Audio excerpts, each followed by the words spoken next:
Salut à toutes et à tous, c'est Dejiros. Pour cette longue absence, je reviens en force avec un animé qui est très cool, même s'il n'est pas très connu. Mais après tout, c'est un peu le but des critiques 2.0 de vous faire découvrir des mangas qui méritent plus de reconnaissance. Sans plus tarder, on passe à la critique 2.0 sur Yamada-kun and the Seven Witches. Yamada-kun and the Seven Witches, ou Yamada-kun to Nanani no Majo, littéralement Monsieur Fleuve et les 7 sorcières, raconte les péripéties de Ryu Yamada, qui est un voyou, qui ne bosse pas, il sèche les cours et il se bat. Super modèle pour la jeunesse. Par hasard, lors d'une chute dans un escalier, il tombe à terre avec une camarade de classe, Ulala Shiraishi, qui était juste à côté. Après cet accident, Yamada se réveille au paradis. Mais exactement 39 secondes après son réveil, il se rend compte de deux choses. 1. Il a perdu ses cheveux. 2. Il est devenu l'homme le plus fort du monde.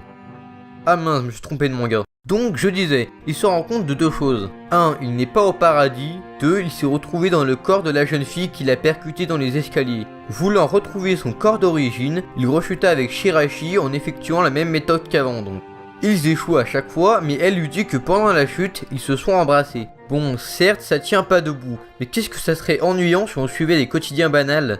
Ils font un baiser, et là, miracle, ils se retrouvent dans leur corps d'origine. Tout va dans le meilleur des mondes quand un élève, Miyamura, remarque qu'ils ont un super pouvoir. Il leur propose de rejoindre son club des phénomènes paranormaux, ce qu'ils acceptent pour avoir une salle libre pour permuter de corps sans souci, à condition que Yamada aide Miyamura dans le but de devenir président du bureau des élèves. Et à partir de là vont se créer des multiples intrigues, des gens vont rejoindre le club, on va développer un peu le pouvoir de Yamada, mais je vais spoiler donc on s'en tient là pour le résumer. Donc, qu'est-ce que j'ai pensé de cet animé? Eh bah je l'ai adoré évidemment. Mais commençons par mon petit rituel, les plagiats. Donc, pour commencer, on a notre héroïne principale, Lucie.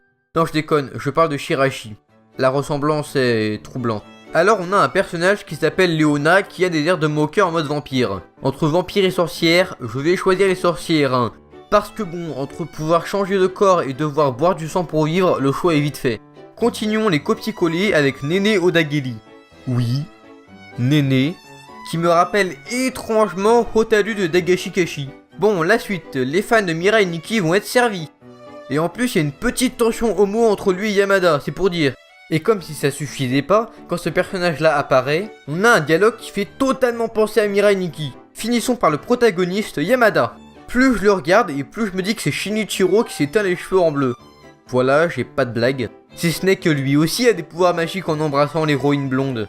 Ça fait combien de temps que je parle des plagiats? Alors... Ah oui, trop longtemps. Donc on passe immédiatement au point positif. L'opening est ensorcelant.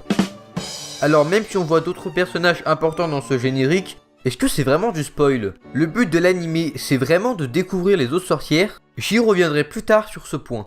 Quand on parle de l'opening, on est évidemment obligé de parler de l'ending, qui est très cool. Ce que j'aime beaucoup chez lui, c'est qu'il a tout comme l'opening un style graphique assez particulier, qui me convient parfaitement. L'animation est plutôt propre et c'est parfois assez original. L'anime est plutôt drôle avec par exemple les gags qui vont à l'encontre des codes établis, ou encore les pseudo-ambiances homo-romantiques. Alors faut savoir, comme je l'ai dit juste là, que j'adore les différents concepts dans les mangas. Et évidemment, quand tu as un nouveau pouvoir comme celui-là, tu le testes, et les phases de test dans Yamada-kun sont plutôt légères, ce qui différencie assez de Death Note, Guilty Crown et Code Geass et tout ça. Et même si ces moments sont plutôt légers au début, ça commence un peu à être sérieux vers la suite. Pas sûr que sérieux soit le mot qui convient. Parlons du scénario. Les retournements sont assez surprenants et niveau narration ça fonctionne. Genre ce personnage, quand il y a la scène pour ne pas spoil dans l'épisode 4, tu sais qu'il y a un truc quelque part, tu sais pas quoi mais tu doutes. Il y a aussi un autre point qui est assez cool, c'est que rien qu'avec les expressions du visage, les attitudes et tout ça, tu peux savoir qui habite le corps de la personne. Par exemple, quand il y a Yamada qui occupe le corps de Shiraishi, tu sais tout de suite. Même si parfois c'est un peu le bazar. Attention, je ne parle pas des incohérences, je dis juste que parfois tu te perds un peu au niveau des échanges. Pour quelqu'un comme moi qui pense que les émotions que nous transmettent les œuvres sont très importantes, cette ambiance bande de potes est juste magique. Bon, après c'est vrai que dans les animés comme ça où tu vis le quotidien des personnages, t'as plus facilement tendance à t'attacher à eux qu'aux autres animés. Je trouve que les différents dons qu'ont chacune des sorcières sont très bien exploités. Elles sont en accord avec elles, les petits stratagèmes et subtilités sont crédibles alors qu'on parle de pouvoirs magiques qui se manifestent en s'embrassant, je rappelle. Pour le coup, ce sont des dons assez originaux et ça colle avec l'ambiance de l'anime. La tension va crescendo et même si au début on a clairement des personnages qui ont des problèmes pas prioritaires, par la suite ça s'intensifie. avec l'épisode 7 par exemple qui est très bon niveau tension. Même si parfois il y a des intrigues où tu t'en fous un peu, genre qu'est-ce qu'on s'en fout que ce mec là devienne président du bureau des élèves? J'ai toujours l'impression d'avoir raté un épisode alors que non. J'ai bien vérifié mais à aucun moment on explique son but, ses motivations. Ou même parfois t'as une situation de problème, le groupe réfléchit pendant des minutes et la solution qu'il trouve c'est forcément quelque chose que tu as grillé, ou t'as forcément pensé à ça en premier, mais bref. Le héros est assez différent de ce qu'on a l'habitude de voir. C'est pas un anti-héros comme Makoto par exemple, où là t'as vraiment envie de le tuer, mais c'est assez rafraîchissant et c'est un point positif. Bon, c'est fini pour le positif. Passons au négatif. On commence avec un point assez léger, les OST. Les musiques sont bien, mais discrètes, trop discrètes. Et bien que normalement à chaque animé j'arrive à retenir une OST assez dégagée, là c'est limite si je doute de la présence des musiques d'ambiance. Un des plus gros défauts de l'animé, Yamada n'a qu'un réel but qu'à l'épisode 6 sur 12.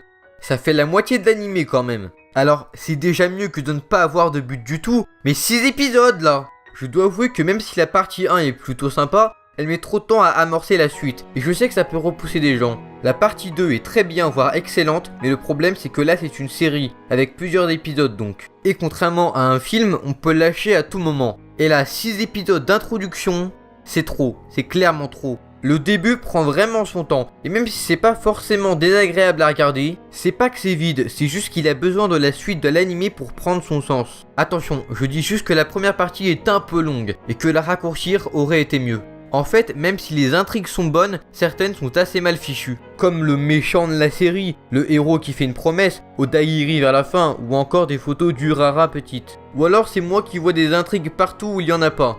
C'est possible aussi. Et attention, je ne compte pas le fait que certaines sorcières ne sont pas développées. C'est normal, certaines sont très tertiaires comme personnages. C'est juste que parfois des petites intrigues ne sont pas finies, ou alors on a des raisonnements pas cohérents. Cette phrase était longue.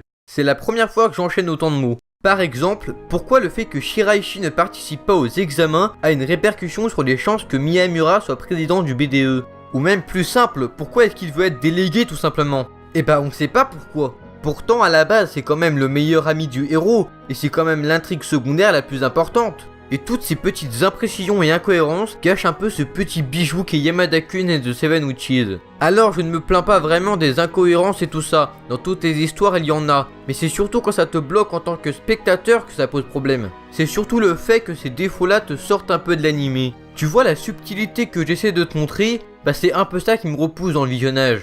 Pour conclure, je dirais que Yamada-kun and the Seven Witches est sympa au début et que le scénario s'intensifie dans sa seconde partie, avec des questions pertinentes qu'il soulève, comme est-ce que c'est l'enveloppe qui fait la personne que je suis, et plein d'autres encore. Malgré les petites incohérences et imprécisions qui me refroidissent dans le visionnage, ça reste quand même un super animé que je vous conseille vivement, même si le début peut paraître repoussant. D'ailleurs, ce n'est pas si grave que l'on voit les sorcières dans le générique. Car ce n'est pas en voyant leur visage que l'on peut connaître leur personnalité, leur pouvoir, leurs relations. Et c'est évident que le propos de l'animé n'est pas de découvrir les autres sorcières, c'est le but du club. Mais le but de l'animé, c'est de voir comment les sorcières vivent avec leurs pouvoirs, leurs sentiments, leurs évolutions lorsque Yamada change leur monde. Cette phrase était encore plus longue qu'avant. Ah ouais, c'est génial. Et c'est impossible de deviner ça avec seulement un visage qui apparaît dans le générique. Je vais maintenant vous donner mon interprétation de Yamada-kun and the Seven Witches.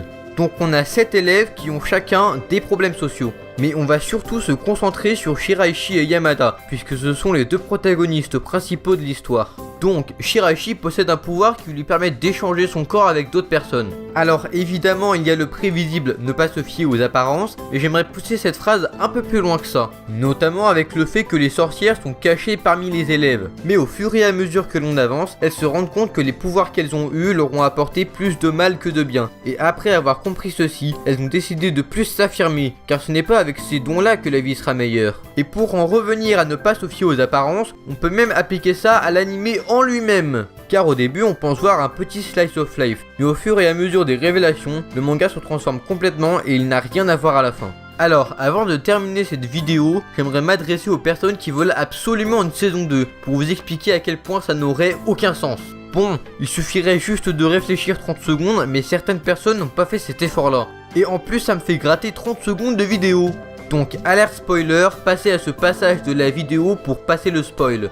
Cette allitération était trop classe. Alors une suite n'aurait aucun sens car toutes les sorcières n'existent plus, et de toute façon, si on suivait juste l'histoire de Yamada, Shiraishi et les autres, ça deviendrait un quotidien banal puisque justement, les pouvoirs des sorcières n'existent plus, il n'y a plus ce qu'a fait le fondement de l'anime, donc ça n'a plus aucun intérêt. Ça serait comme faire un film Jurassic Park sans les dinosaures.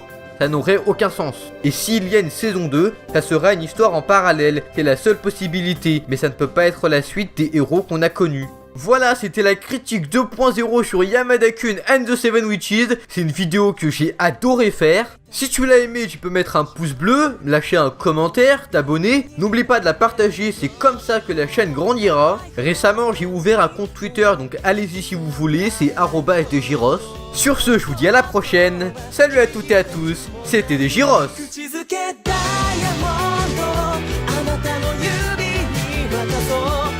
形のない約束いつだって思い出して写真に